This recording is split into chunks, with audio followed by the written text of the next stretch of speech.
আশা করি আপনারা সকলে ভালো আছেন। দীর্ঘ ৬ মাস পর আমি আবার সেকেন্ড এপিসোড শুরু করতে চলেছি কৃষ্ণ চরিত্রে। আমরা তৃতীয় পরিচ্ছেদ দিয়ে শেষ করেছিলাম কৃষ্ণের শৈশব লীলা।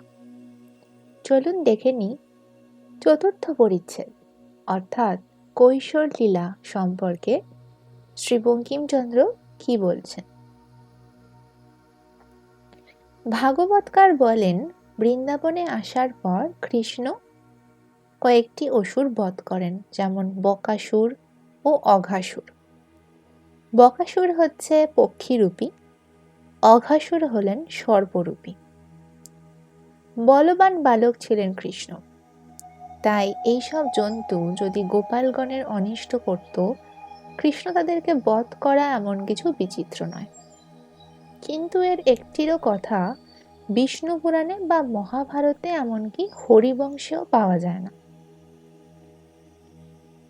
কিন্তু এই বকাসুর এবং অঘাসুর বধের মধ্যে তত্ত্ব খুঁজলে কিন্তু পাওয়া যায়।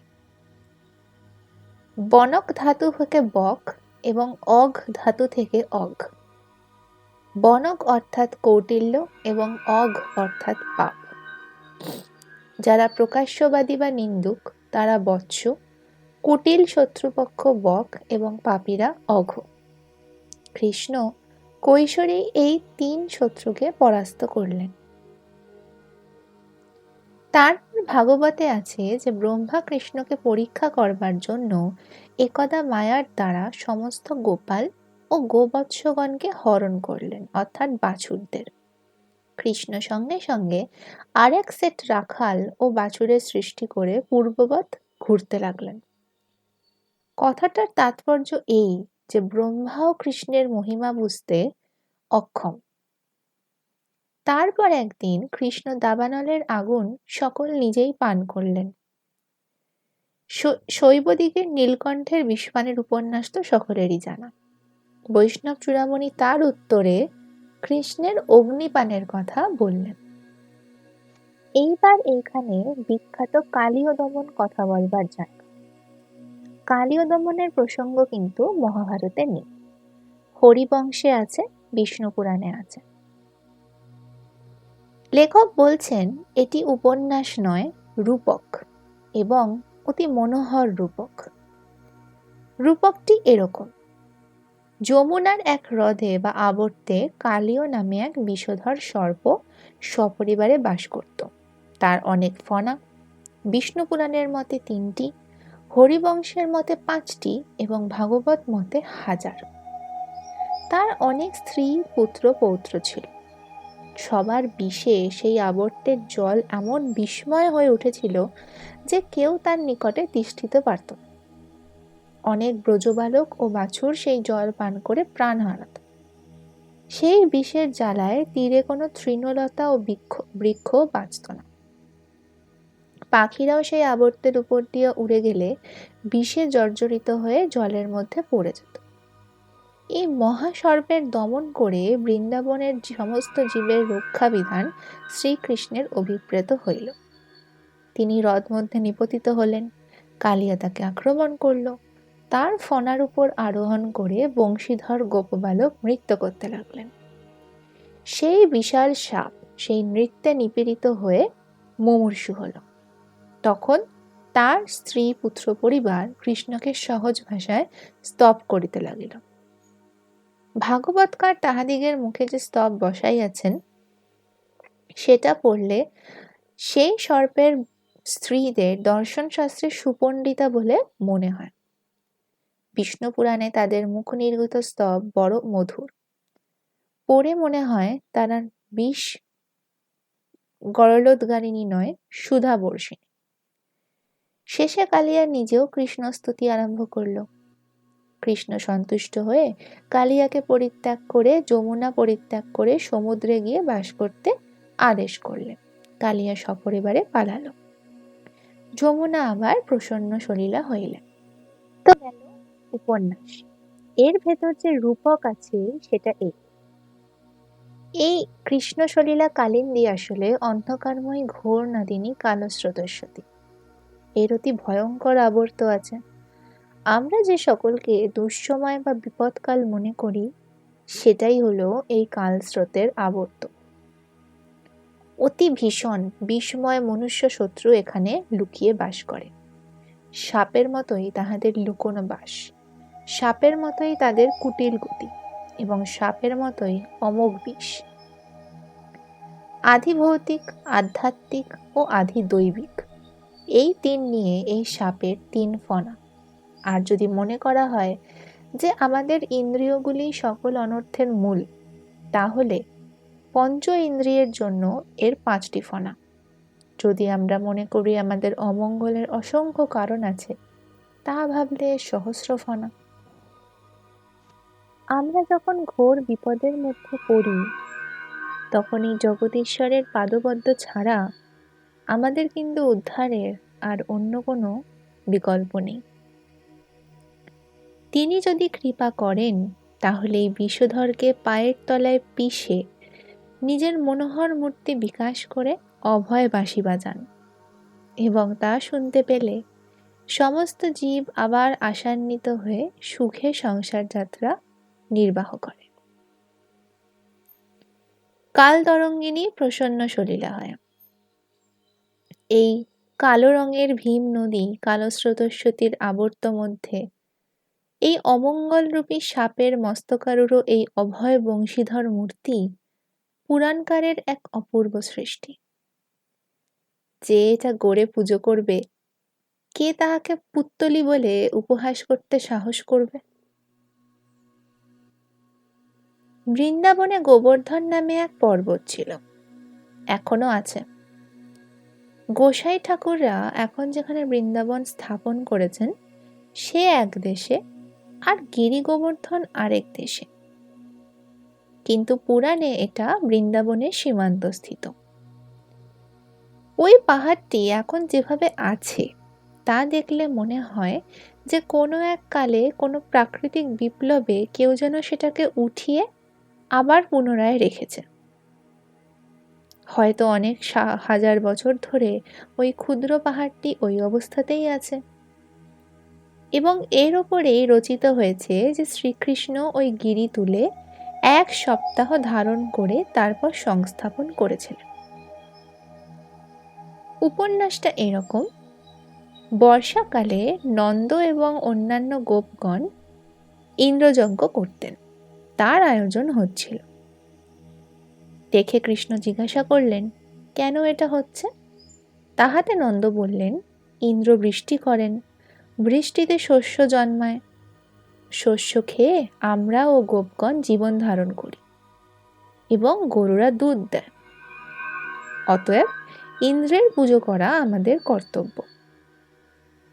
কৃষ্ণ বললেন, আমরা তো কৃষক নই, গরুরাই আমাদের অবলম্বন, অর্থাৎ গরুদের পূজা এবং তাদেরকে উত্তম ভোজন করানোই আমাদের নিয়ম। আর আমরা এই পর্বতের আশ্রিত, এর পুজো করুন, ব্রাহ্মণ ও ক্ষুধার্ত লোকদের উত্তম রূপে ভোজন করান। তাই হলো, অনেক দিন দরিদ্র ক্ষুধার্ত এবং ব্রাহ্মণগণ ভোজন করলেন, গরুরাও খুব খেল। গোবর্ধন মূর্তিমান হয়ে রাশি রাশি অন্নব্যঞ্জন খেলেন। বলা হয় যে কৃষ্ণ নিজেই এই মূর্তিমান পাহাড় সেজে খেয়েছিলেন। ইন্দ্রযজ্ঞ হলো না। এখন পাঠক জানতে পারেন যে আমাদের পুরাণে লেখা আছে দেবতা ও ব্রাহ্মণ সকলেই ভারী বদরাগী। ইন্দ্র ভারী রাগ করলেন, মেঘদের আজ্ঞা দিলেন, যাও বৃষ্টি করে বৃন্দাবন ভাসিয়ে দাও। মেঘ সকল তাই করল। বৃন্দাবন ভেসে যায়। গোবৎস ব্রজবাসীগণের দুঃখের সীমা রইল না। তখন শ্রীকৃষ্ণ গোবর্ধন উপড়িয়ে বৃন্দাবনের ওপর ধরলেন। 1 সপ্তাহ বৃষ্টি হলো।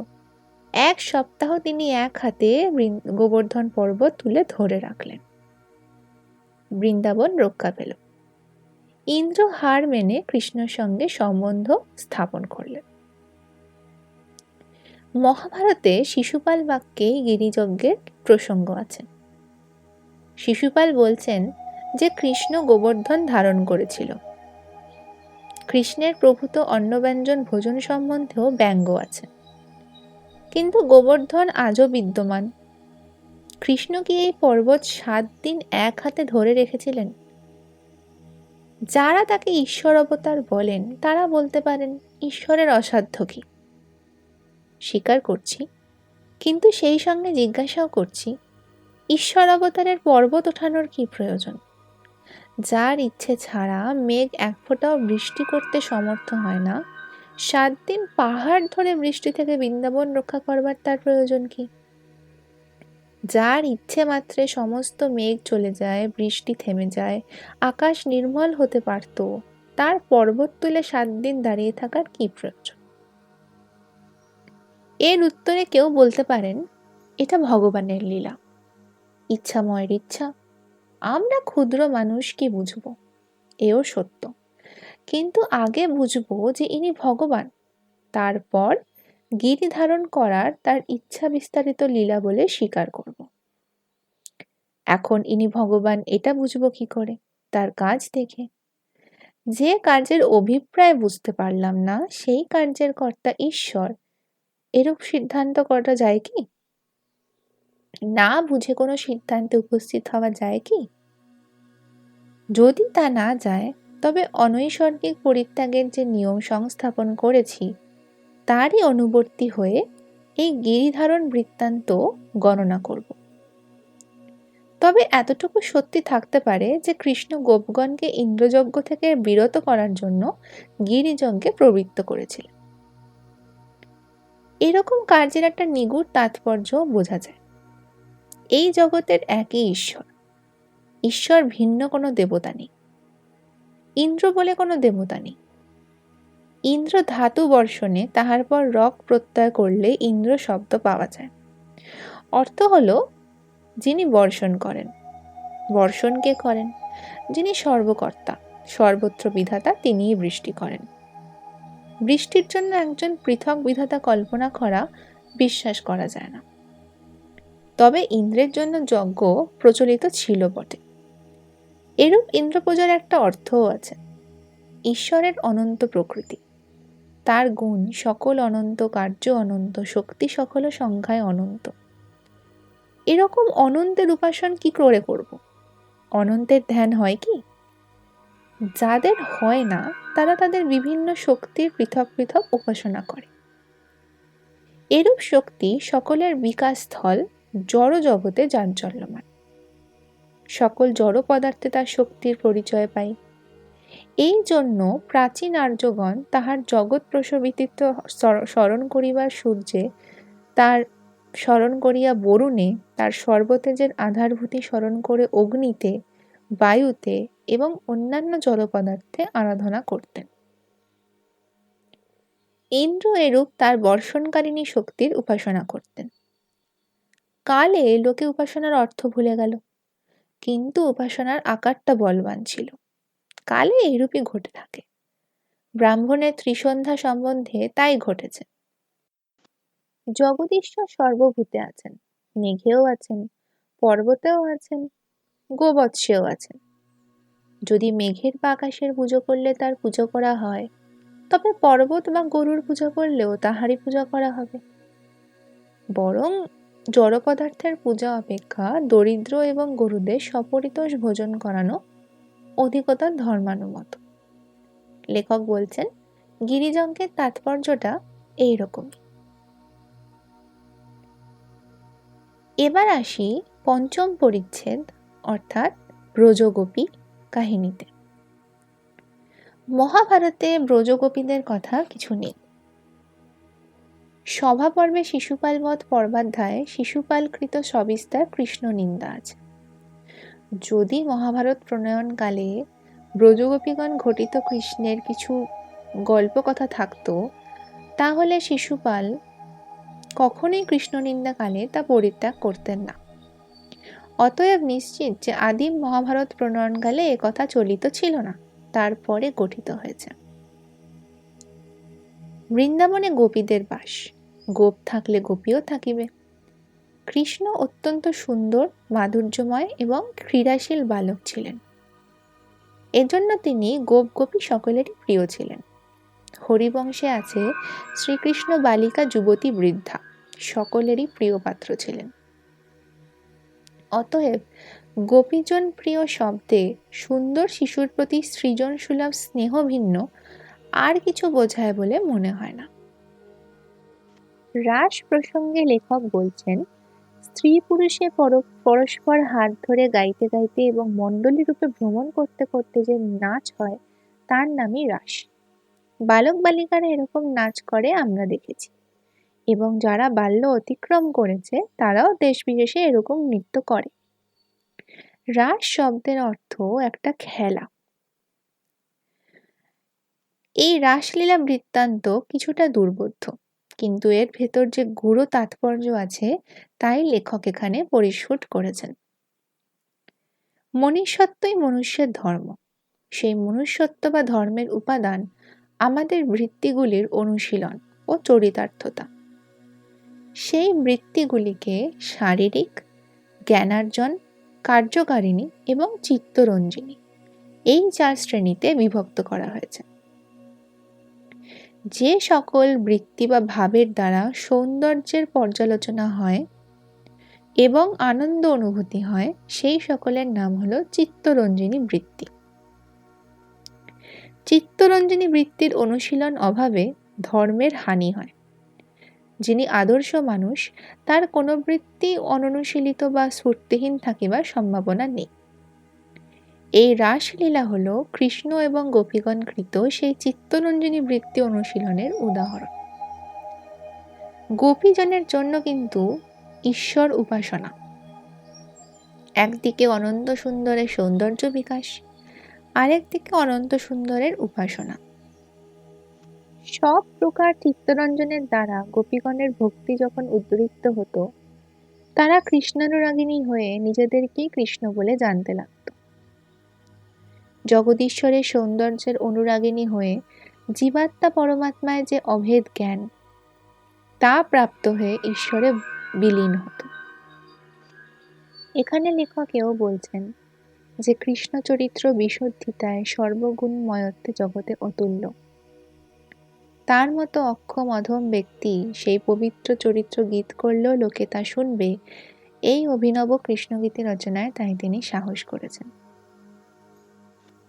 আজ এই পর্যন্তই।